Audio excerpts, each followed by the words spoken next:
Enough was enough. And I said, let Trumpomania run wild, brother. Speaking of American and real Americans, we're about to talk about Hulk Hogan last night. Like I said, in the world of entertainment and politics, there's a crossover that's happening here, and it happened during the Republican National Convention last night. It'll be interesting to see if this happens during the Democratic National Convention coming up here, I guess, in a month or so. But Hulk Hogan appeared on stage. And Malcolm, do you have a history with Hulk Hogan? Do you have a relationship, a parasocial relationship with Hulk? Yeah, I mean, yeah, I've been seeing him since I was a little kid. All right. There was the one about him being a nanny. He would appear in children's shows. He used to do this. I don't know if other people remember that. Mr. Nanny, yeah, absolutely, Mr. Nanny for sure.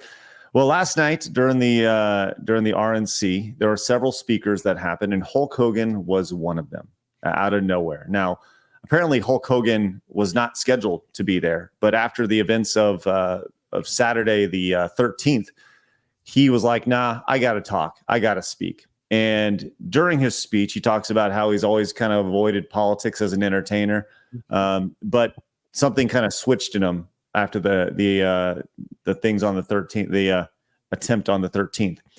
So he was on stage and he did part of his speech as Hulk Hogan and part of his speech as Terry Bollea, which is his real name. But he started off with... Wait, his name is Terry? Yeah, Terry Bollea. Yeah. Which is why you understand why he went with Hulk Hogan. Yeah. I like Mark Sinclair, Vince Diesel, whatever his name is. So he went on stage and he did the most badass, like it's partially the most badass thing. It's kind of cringe. It depends, but it's also like super fucking American. Let's check this out. Now, Malcolm, you have not seen this? No, not seen this at all. Well, I can't wait to see your reaction to this. Here we go. Was compromised. He's talking about how he's talking about the assassination attempt. But what happened last week when they took a shot at my hero and they tried to kill the next president of the United States? Enough was enough. And I said, let Trumpomania run wild, brother. Let Trumpomania rule again. Let Trumpomania make America great again.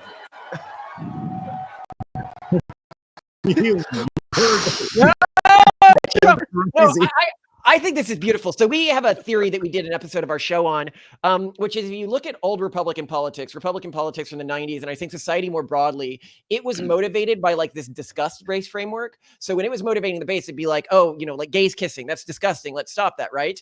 That disgust-based framework, people began to realize it was immoral, like Mother Teresa, like, oh, lepers cause disgust to me, but I still need to hug them. I still need to love things. So then we switched the society to a cringe-based framework where, people were sort of kept aligned and motivated by fear of secondhand embarrassment. But that framework has been falling apart recently, especially on the right. And we're moving to this vitalism-based framework, where it's a framework based around owning yourself, and being comfortable with yourself, even when that's not something that the mainstream wants. And I think that's what people like Hulk Hogan represents in that. That's what Tiger King represents. That's what Trump represents. And I've really liked this shift in framework because I think it's much more emotionally healthy. Yeah, it's huge. It's just a huge energy shift, It's just like now like Republican politics. I mean, I have my own thoughts about Republican politics, all things considered, but the branding and the overall presentation is like it's fun, it's cool, it's hip, it's new, right? And the Democrats used to be that, but now it's like you got Hulk Hogan. Trumpomania! It's like that's fun, I love fun. Am I allowed a short rant on the convention and the JD Vance nomination picked and what it means for like changing Republican politics? Oh, you're muted, Craig. I was going to say, let's keep it on Hulk Hogan ripping off his shirt. Okay. But I would say this, Blabs, as a younger voter, seeing Hulk Hogan rip off his shirt, what are you hadn't seen that before, so what was your thoughts on that? Oh, these types of things don't like affect my voting. My thing with voting is the actual policies and things. Right. Nerd. You sound like a nerd. We being frankly. like educated and stuff. Get out of here. It's ridiculous. Get out of the convention. But, I mean, listen, I know nothing about Hulk Hogan whatsoever. Like, I don't No. watch any type of wrestling. So, like, this is just some random dude to me just ripping off his shirt going, "Argh!" And I'm like, you're a little unstable, but you got the spirit, you know? That's Hulkamania is the best. Taking just ripping it off. Oh man, it's so good. It's great. Anyway. I think it's great optics. Politics is all about optics. You know, it's people think it's about persuasion. It's about optics, and it's about how it's presented. And so you have Hulk Hogan, Trumpomania. All these young men are gonna be like, I like that, yeah. And then you have Trump right after he got shot, he gets back up, fight.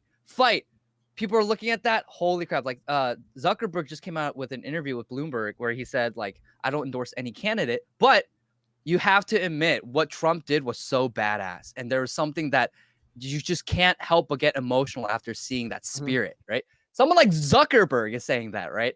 And it's Alien, like, yeah, the alien, and his reptilian alien android to Chad right wing, like monster is like becoming his arc is almost complete. I think he's becoming a lot more right wing, which is kind of cool to see. But it's all about optics, and I think Hulk Hogan doing that is awesome. There's just a lot of energy, a lot of good spirits. I just like it. I love it. I mean, I think we should expect a shift Trump. I mean, not with Trump, but Zuck further right wing, because one of the transformations we've seen in the two-party system, because Trump really represented a shift in the party dynamics, is in the 90s. The Republicans were the party of big business and like intergenerational wealth. But now big business, like imagine like a Jack Donaghy character. He would never be a Republican in modern times. Big business is all ultra progressive now. And in the 90s, all of the tech elite, your Elons, your Peter Thiels and stuff like that, they would have been far lefties. And now they're all moving to the right. So it's very interesting that we've seen this political swap. Well, seeing Hulk Hogan on stage yesterday was pretty surprising, to say the least. There was talks about it earlier in the day, and I'll be interested to see kind of, if somebody comes out and does something similar in a month from now, if the entertainment aspect of it is for the DNC is just as entertaining, and you see such crossover. I mean, Kid Rock was there last night. You saw Hulk Hogan. I mean, it was a lot. It was a lot last night. So it'll be interesting to see if like kind of what the counter is, because I do feel like there is a little bit of shift. Well, it would have been Jack Black, but then now he just got kind of canceled. So yeah, old Jack Black. And as pointed out, there is Mark Hamill. There's always Mark Hamill. That's right. He must get like paid out or something. I don't know. Maybe he doesn't even have control of his own Twitter. It's like, how, man? Yeah, that guy is unhinged. And like, what is he gonna do? Go up to the DNC and start drinking his like space cow milk? Like, Or like, no, he's gonna put on the sunglasses again. Remember that? He's like, oh, these are so cool. Joe Biden gave me his sunglasses.